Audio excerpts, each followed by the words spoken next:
किसी की शरीयत नहीं बदली गई, लेकिन मुसलमानों की शरीयत बदली गई। और पता है कैसा कैसा कानून बना है, अकल में नहीं आएगी आपके, ऐसे ऐसे उल्टे सीधे कानून बने हैं। कोई बाप ये समझेगा कि उसकी जवान बेटी बिना निकाह के किसी मर्द के साथ, किसी लड़के के साथ बिना निकाह बिना शादी के रहे, कोई बाप गवारा कर सकता? नहीं कर सकता। लेकिन ऐसा कानून बना है, कहाँ? उत्तराखंड के अंदर कानून ये बन गया कि अगर लड़की बालिग है, 18 साल की लड़की है, लड़का 21 साल का है, दोनों शादी किए बगैर अगर रहना चाहें, बिना शादी के, बिना निकाह के, बिना कोर्ट मैरिज के, कुछ नहीं, न कोर्ट में शादी, न काजी साहब के पास शादी, कुछ भी नहीं, बिना निकाह के अगर वो रहना चाहें तो रह सकते हैं। बताइए, कोई भी शरीफ बाप इज्जतदार घराना गवारा कर सकता है उसकी बेटी किसी पराये मर्द के साथ में रहे बिना निकाह के? कभी भी गवारा नहीं कर सकता। लेकिन अब इसको कानूनी शक्ल दे दी गई, यानी अगर कोई रहता है तो उसके लिए कानूनी तौर पर आप कार्रवाई नहीं कर सकते। ऐसा ऐसा कानून बन रहा। बताइए, हमारे कुरान में क्या है?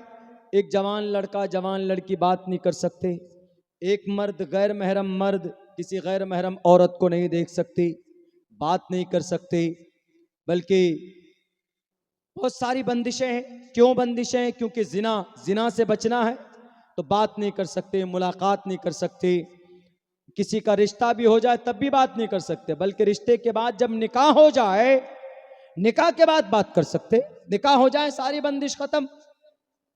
इस्लाम में ये पाकीज़ा जिंदगी। लेकिन कानून ऐसा बन रहा है कि बिना निकाह के लड़की लड़का कैसे रहेगा? जिना आम होगा कि नहीं होगा? एकदम बिल्कुल जिना आम होगा। ऐसे ऐसे लोग कानून बनने शरीयत के खिलाफ। हमारे कुरान में यह है कि जिना निकाह के बाद, निकाह से पहले कोई मर्द किसी औरत से, कोई औरत किसी मर्द से बात नहीं कर सकते, देख नहीं सकते, छू नहीं सकते, करीब नहीं आ सकते।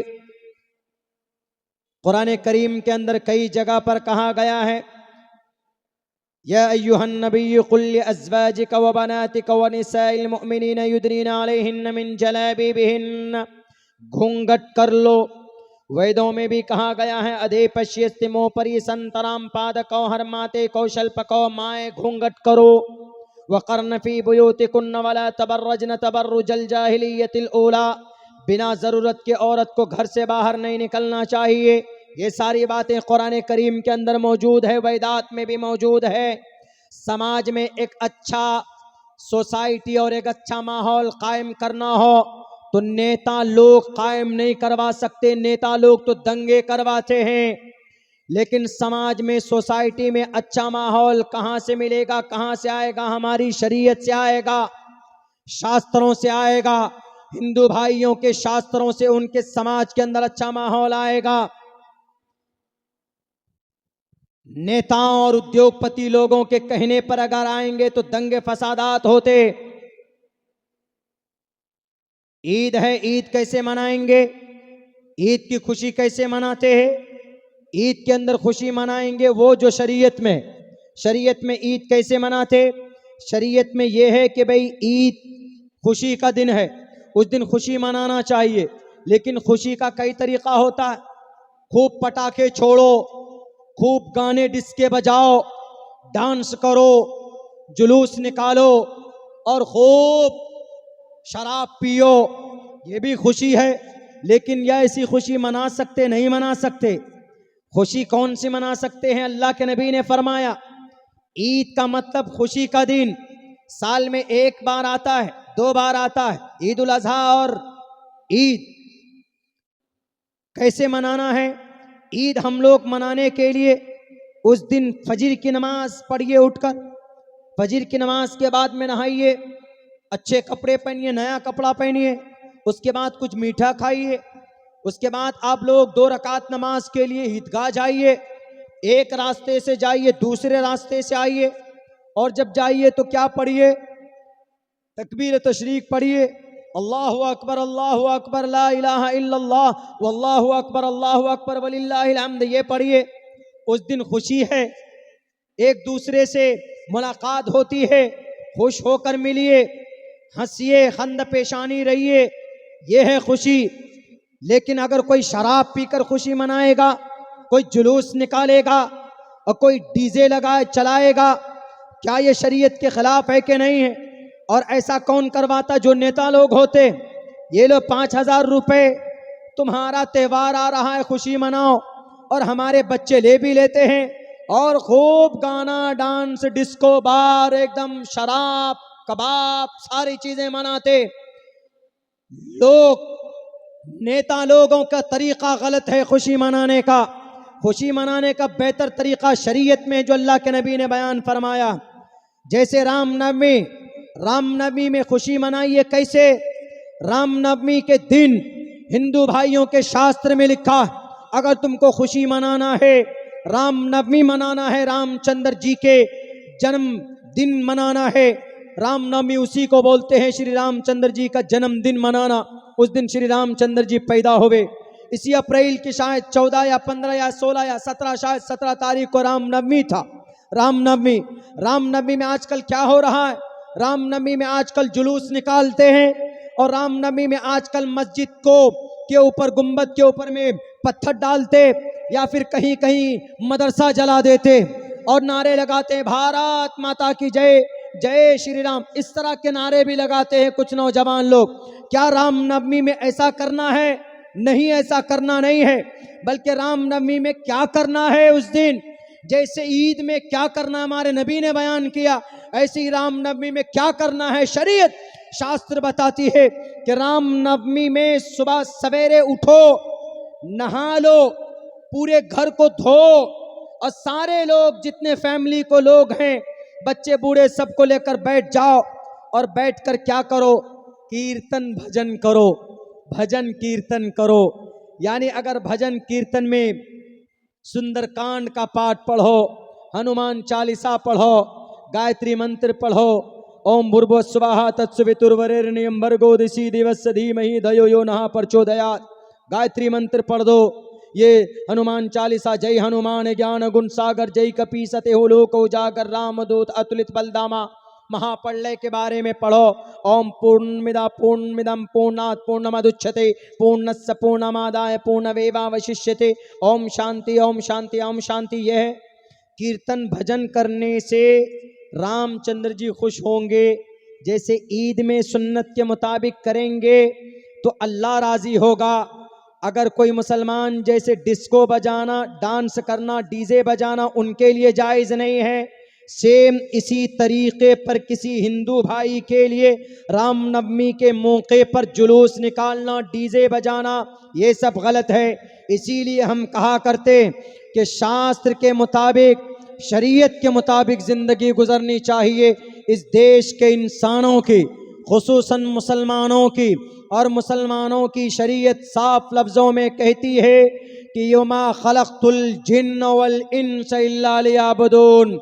ऐ मुसलमानों, ऐ जिन्नातों, ऐ इंसानों, अल्लाह तबारक व ताला ने तुम्हें बनाया। तुम्हें क्या खाना है, तुम्हें क्या पीना है, तुम्हें कैसे सोना है, तुम्हें कैसे ज़िंदगी गुजारनी है, अल्लाह से बेहतर तुमको कोई नहीं बता सकता। इस्लाम के अंदर कोई भी काम हम रब और उसके रसूल के बताए हुए तरीक़े के अलावा कोई और काम नहीं कर सकते। मुसलमानों के लिए ज़रूरी, अगर कोई मुसलमान करता है तो शरीयत के ख़िलाफ़ करता। इसीलिए मैं कहा करता हूँ साफ और खुले लफ्ज़ों में कि अगर इस देश के अंदर अमन और शांति चाहिए तो शास्त्र के मुताबिक बात होनी चाहिए, और शास्त्र के मुताबिक इस देश के अंदर हिंदू मुसलमानों को अपनी ज़िंदगी गुजारनी चाहिए। हिंदुओं को अपने शास्त्र के मुताबिक और मुसलमानों को अपने कुरान और सुन्नत के मुताबिक ज़िंदगी गुजारनी चाहिए। और हम उसी चीज़ की आज़ादी चाहते।